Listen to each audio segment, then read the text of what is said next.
Hey everybody, so I just came off the webinar fuck up of the century. I realised 20 minutes through a webinar with 60 people on it that I hadn't upgraded my Zoom account and it was going to come to an end in 10 minutes. Imagine.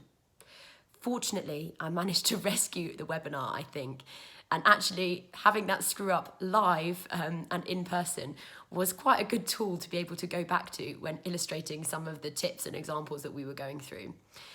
Thought I would share that to say, A, if you've had a bad webinar or a bad Zoom call, you are not alone.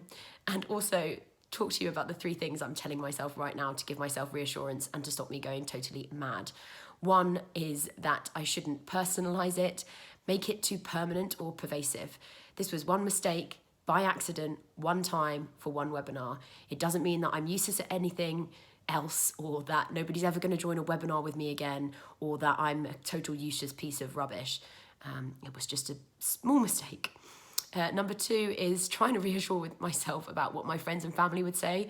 I've had loads of really encouraging messages from people since, and we often are our own worst critic and we let those horrible thoughts go around in our head, but why can't we be more positive and constructive and talk to ourselves in the same way that our friends and family would, which is much more forgiving. And number 3 is the saying that if you don't fail, you're not trying hard enough. This was the first time I'd done a webinar on Zoom. I was putting myself out there, I put in tons of work, and I'll tell you what, I will never make the same mistakes again. So, if you've ever had a bad Zoom call, +1.